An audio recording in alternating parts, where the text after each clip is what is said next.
Alright, hello everybody, Interjection here, and today is when we would normally upload a ZutaZuta video. And we're still going to do that, it's Friday, that's what we do on Fridays now, but since there was indeed a Steam summer sale yesterday, in fact I think it is still going on right now, the game is 80% off on Steam, so do pick that up if you've been wanting to, link in the description. But I think quite a few people have done that, so I think today, and maybe for the next week or so, there will be an above average number of people looking for sort of educational kind of guides. We do have the H2O Explains, but that's like very high level stuff, I feel, that experienced players will value. You know, like all of the little nuances and things aren't perhaps as important as like just basic straight up build orders that I think new players will just, that's what they want to hear about.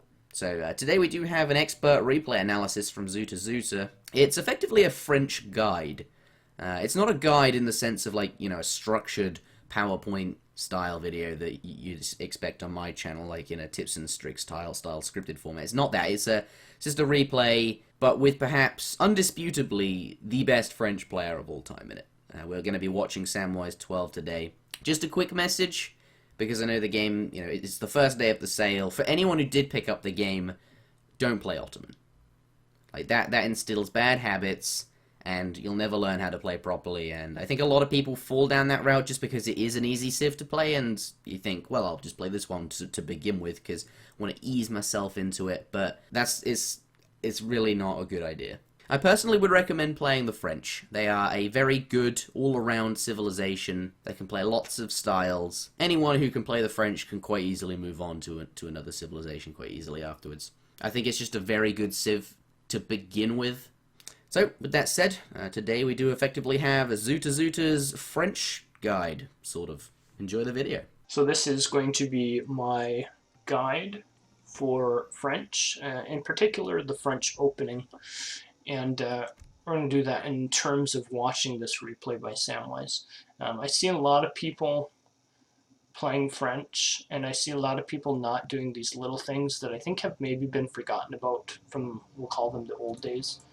And so I wanted to rewatch this replay. This is an old replay, and it is a replay of, I think, unarguably the best French player that's played this game. This game of his was taken after a brief period of inactivity. Regardless, this was when I think he was still like PR 51 or 52. You have to realize this guy is one of the only guys who has ever achieved over a PR of 50, and he did it playing a lot of French in a lot of team games, but in 1v1 a lot of French. And so this is a game against a PR 40 guy who's playing on a Smurf account. He was also known as Kamikaze, but this is his account Black Wizard. And so he's playing China, and Sam is playing French. And the most important thing I want to get out of this particular replay is for people to watch the opening, because the opening is so critical, and if you set yourself up well with the opening, you're going to set yourself up for like such a successful mid-game, because your economy just goes like absolutely berserk in the mid-game if you do a proper build. So without further ado, we are going to start the replay. We're going to play it in slow mode at the beginning. Just notice the little things. 2 villagers are the number that it takes to kill. He does have a fairly decent split here on his crates, making sure the villagers bump as little as possible, and prioritizing getting wood and food treasures first. Those are fairly normal things that I think a lot of people know how to do, but worth mentioning just in case. Obviously, this is a 200 wood opening.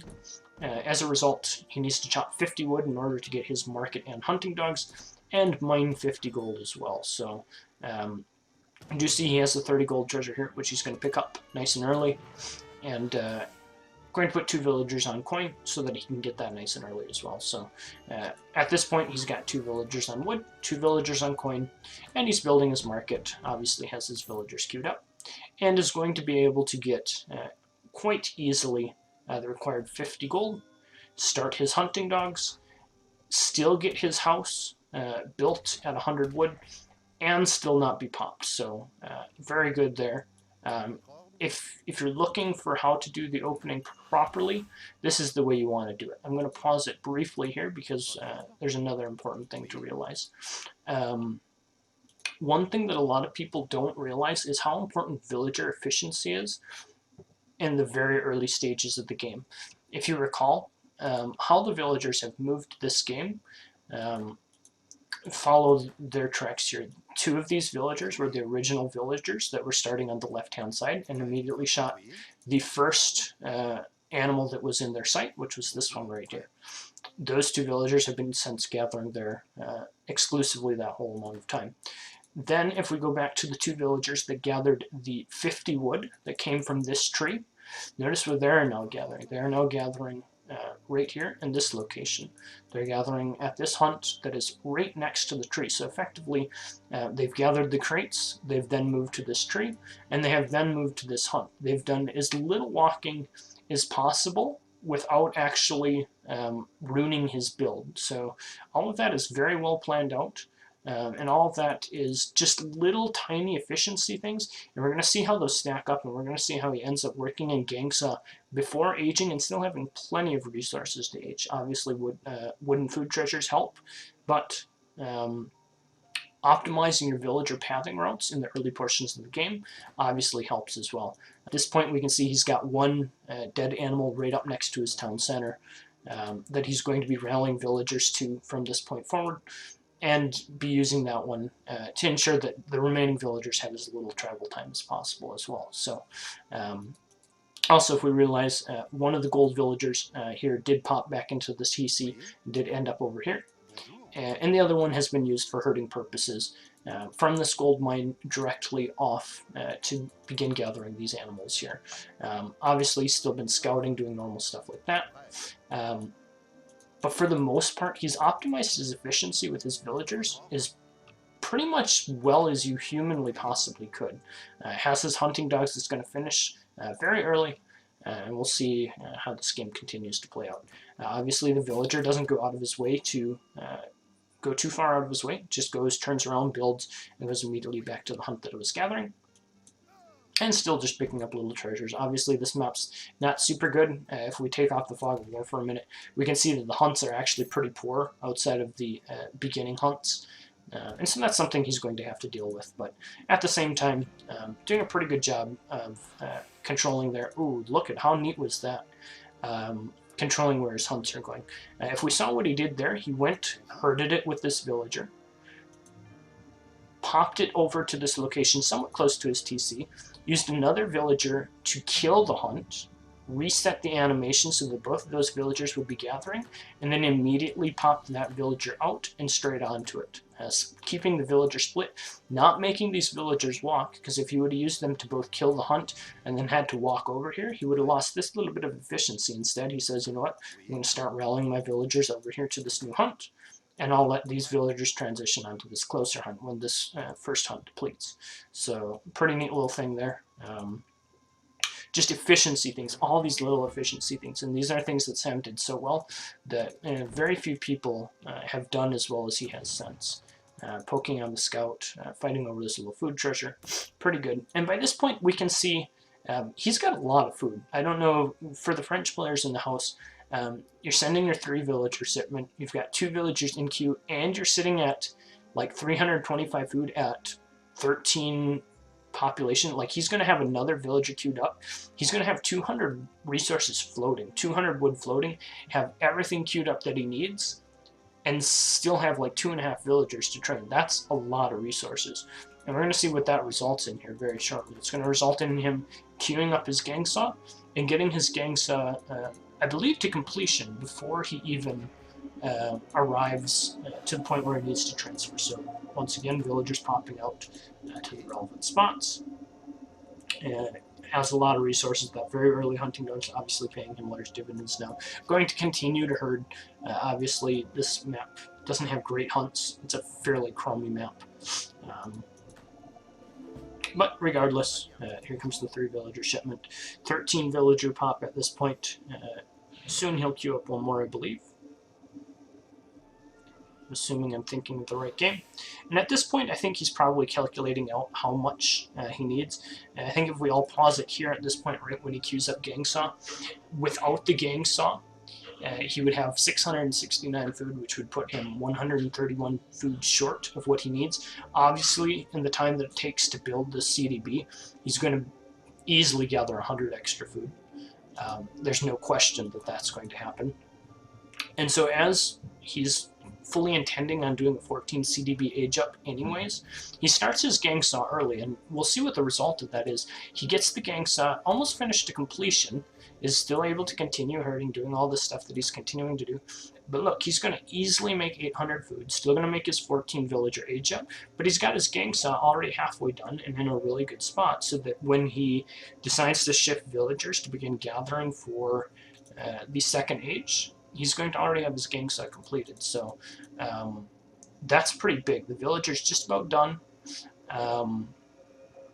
He's got his Gang Saw in a place where it's going to be nearly done, and as a result, still has the resources required to age. So just doing these little efficiency things with French early, really, really important to really maximize the most out of their eco. Keeping as many of the hunts alive as possible. You can see he's been herding different ones. And now he has his Gang Saw.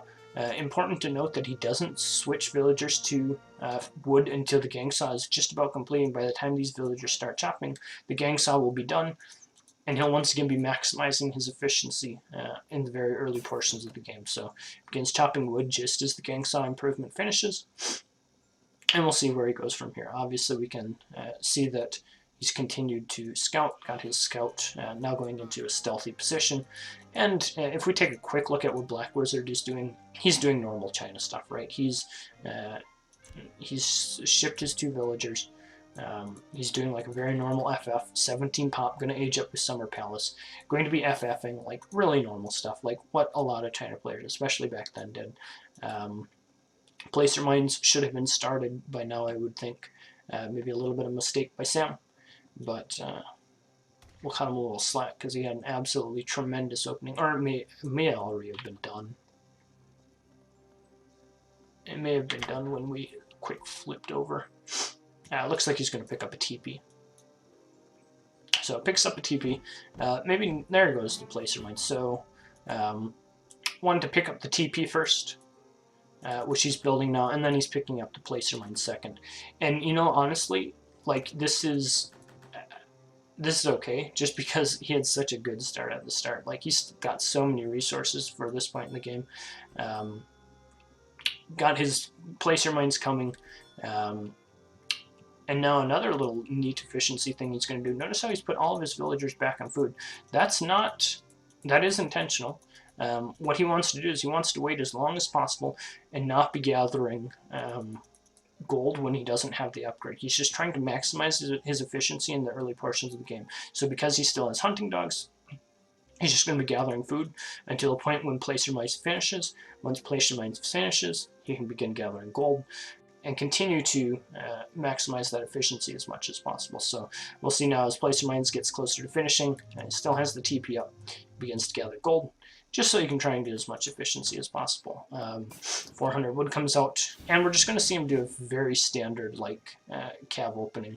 700 wood, stable comes down, and we're just going to see him FF from here, which is going to be fairly normal, just trying to harass as much as possible and keep his opponent on his back foot. So 700 wood comes, here goes the 2 villagers to build the stable.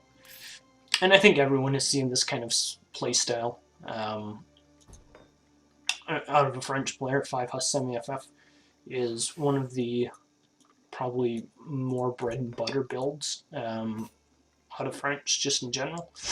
700 wood coming next, building 2 houses with the remaining 400 wood, and beginning to build hussars. And at this point, like, look at how many resources he has. He's got, by far, he's already got enough. He can train the full 5 batch, have them in queue, and all of that is just because his efficiency has been so damn good in the very early stages of the game. Sticking to true age style, though, only queuing up the 1. Going to be probably popping more of those on as available. and sending 4 CDB as his next card. Very normal stuff. Continuing to herd his hunts, be as efficient as possible with his villagers, and everything looks pretty good. China, of course, aged up Summer Palace, 700 gold. I do believe is probably on its way. 700 wood queued up immediately behind it. Everything else looks pretty normal from that camp. Back to the French player, beginning his stagecoach and grabbing a second TP with the 700 wood. I don't know that this build is necessarily like something that Sam would consider his standard, but I think it's perfectly feasible to do. He does have 200 wood remaining. And how did he spend that just now? Steel traps. So I'm going to grab his steel traps, make sure his eco's nice and in order. Has 2 TPs. I would have maybe liked to see him take this TP back here instead of this one way up here. A little more difficult to defend, but at the end of the day, not the biggest deal. And he's going to get out a couple more Hussar and use these very efficiently, picking up treasures and such. As I mentioned previously in the other replay that we watched, always be using your army. There's never any point to not be using your army. And so here we're going to see Sam do what 5 Hussars usually do when they're trying to play against a straight FF. They're going to try and kill stuff, kills the Disciple, and he's just going to get out of there taking as little damage as possible and just continue to use these Hussars as aggressively as possible. We can see he's cut unit production for, once again, efficiency reason. Has switched his trade posts to wood so that he doesn't have to gather any wood. Remember, wood is the slowest gathering resource. And he's just going to continue to harass. And from here, I mean, this is a fairly good score advantage. He's got 11 score advantage. He's got his opponent obviously in a really awkward spot in terms of hunts. There's not a lot of really good hunts for China to be able to gather here from this point. The gold mine is protected by the village, but these cav are going to be able to harass them fairly efficiently. And from here, China's like in a kind of an awkward spot. Obviously, they do have some scariness coming with their shipments, but let's take a look at what French all has going for them. 2 TPs, very strong market upgrades all the way through steel traps, 700 gold now here, stable, good infrastructure, fairly safe hunts, at least for the next few minutes, good map control just by the pressure that he's able to apply. And just continuing to apply pressure, always being active with his army. Maybe would like to see him try and apply a little bit more pressure here on these villagers. Maybe could have picked one off there, but at the end of the day, he's just going to try and harass as much as possible and just keep as many of these cav alive and be able to just contain his opponent at the same time, aging up with the exiled prince, and is going to be able to do some pretty scary stuff with that. We'll also see that he is continuing to hang around with these Hussar, and one thing that I want to notice is, let's take a look at what he sees in Fog of War. He realizes that this wonder is getting very, very close to finishing. The name of this game so far has been efficiency. It's what I've been preaching pretty much the whole game. And what better way to trade off a bunch of unupgraded Age 2 units that are soon going to be outclassed by their Chinese and French counterparts than to sacrifice them to kill something that is far more technologically advanced. And so he spots that this wonder is nearing completion, doesn't retreat his Hussar. A lot of people would maybe retreat their Hussar off into a corner and try and use them for raiding at another point. Nope. What does he do? He spots that the wonder is nearing completion, hangs around, probably has an inkling that maybe the arquebusiers are going to pop out here. But as soon as... oh, Sam. Yeah, here he comes back. I could have swore that that as soon as these finished, he killed. So as soon as the age up finishes, what does he do with the Hussar? They run right back into the base, and what are they looking for? Oh, that's him finishing. So what do they look for? As soon as he's done aging up, what are they looking for? Fog of War on. He's trying to identify where the arquebusiers. Most people would probably put them at their town center.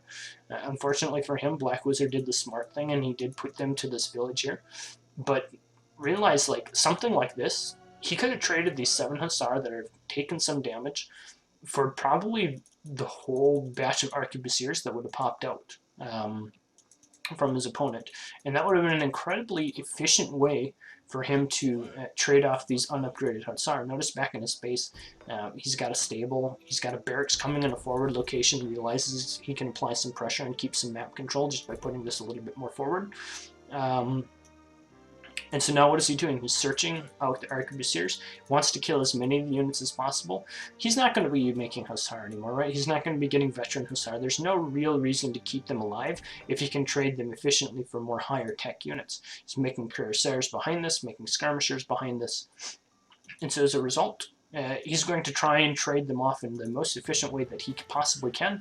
And the most efficient way to do that is to kill the ranged infantry that pops out from the Confucian Academy, and that's exactly what he ends up doing. He ends up getting an insane surround, forces a Minutemen pop to try and save as many of the arquebusiers as he can, kills, how many units did he kill? Killed 3 arquebusiers and 3 Chu canoes, killed 6 units. And look at what he still hasn't done. He hasn't lost a single one of these Hussar. He's got all 7 Hussars still alive, still at pretty high health, to be perfectly fair. He's forced a Minutemen pop. He's forced his opponent to not be able to gather. He's forced the herding to be really, really poor for his opponent. And just in general, with everything that he's done so far in this game, he's been incredibly efficient. Starting with his very early economic play, and leading right up into his barracks placement, which is going to make it so he has more efficiency with how little distance his units have to travel, how effectively he's using his Hussar HP in the early portions of the game. Everything so far has been not played perfectly, but I would say this is about as close to an optimally played French as you're going to see, probably for the entirety of the rest of this game's lifespan. Obviously continuing to kill the Minutemen HP here with his Hussar. And if I remember watching this game, I do believe he gets a little less efficient as the game goes on. But for the first 9 minutes of the game, up until this stockpiling a little bit of food, I would argue that he's played pretty close to mistake-free, which is why he was PR50 for so long, because the first 10 minutes of his gameplay were fairly flawless. Obviously, his skirmishers do get caught here a little bit.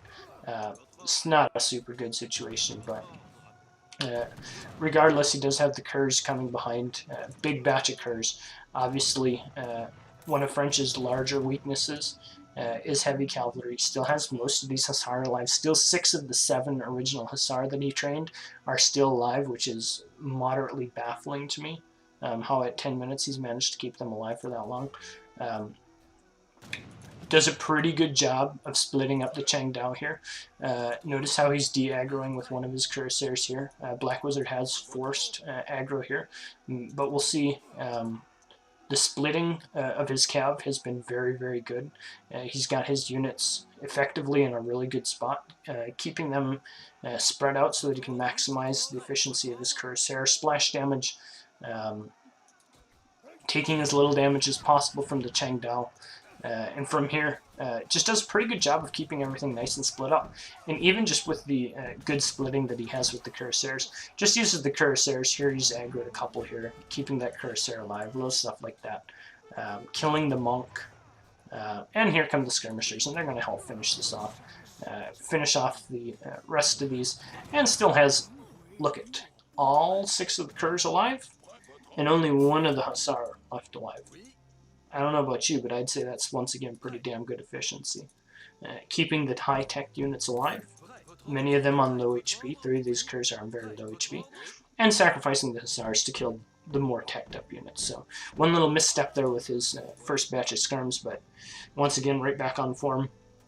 Still has not had to gather any wood, just relying solely on the trade post so that he doesn't have to worry about inefficiency in gathering there. And then he's just going to go back to the containment game. Keep his opponent from being able to gather resources. And once again, just going back to poking. I think if we pause the game at this point and we take a look at the scores, I think most people are just going to say, like, the game is over. Like, China probably just can't win from here. I mean, what does China have? He's got some resources, but he's got nowhere to gather food. He's probably saving for Manchu at this point because he's got so much gold.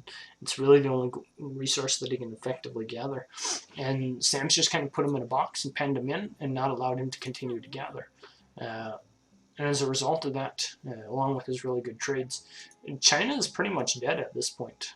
There's not really a lot that I think most people would say that China can do to recover from here. Obviously, the Manchus are going to be a little scary, but the economic follow-up is pretty much non-existent.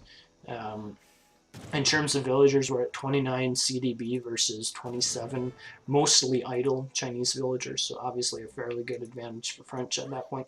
And here comes 2 Felks as well, so just going to add insult to injury, help knock down some of this infrastructure, and still just doing a good job keeping as many of the cuirassiers alive, doing a good job of raiding, continuing to use his active army, never letting it rest, always forcing it onto some location, not overextending it by any means, but always having it be active, always having it be doing something, and using it as much as possible. So don't forget, time is a resource too. The more time that you're standing around is the more time that you're giving your opponent time to breathe. So try and make as much use of your time resources as possible. Kills the rest of the Minivan. Obviously, at this point, the game is pretty much over. Even just like a nifty little thing like that. Using the 2 skirmisher volleys to pick off the 2 low HP villagers, or 2 of the low HP villagers, splitting them up in a group of 3 and 2, and then just ignoring the rest of them. Like, that kind of stuff you don't really see anymore these days.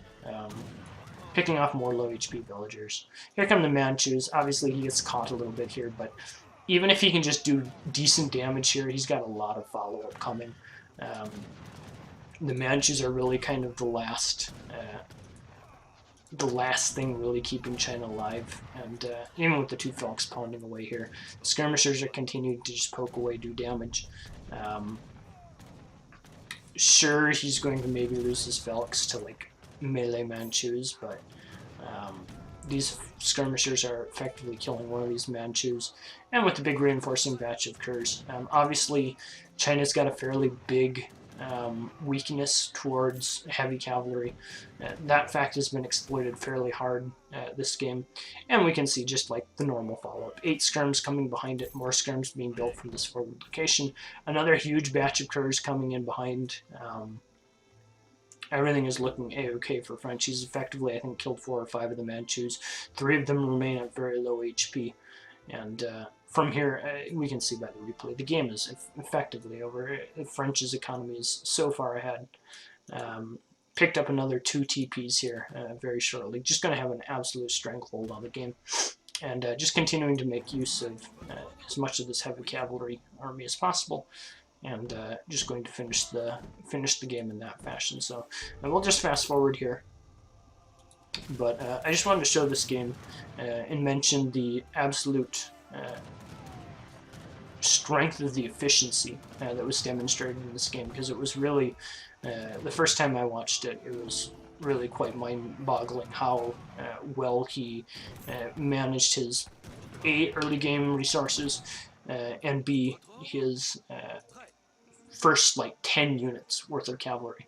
And if you can try and copy that style and simulate even half of the stuff that he was able to do, like in those very early portions of the game, like, you're gonna win a lot of games like this, because Black Wizard was like, I mean, he made him look like a PR-15, to be perfectly fair. Like, this guy looked like he was not good, but I played Black Wizard many times, and I can vouch for him. He was a good PR-40 plus player. Like, he was a pretty good player, and this game just looked like child's play. So that's all I'm going to say about efficiency, but I just wanted to highlight it in the replay, and hopefully everyone got something out of that as well. So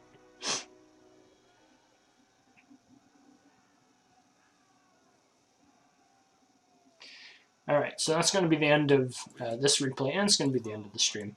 So thanks for watching, guys. Thanks for tuning in, as always. I'll be back. Yumiu briefly mentioning that Samwise did break the stable rule. Unfortunately, with how the stable spawns vertically, I don't think it would be possible to follow the stable rule in this game. The town center is a little bit too far near the back. But alas, he did break the stable rule. That was my rule. Don't think that he necessarily could have built it behind, but thanks for tuning in, guys.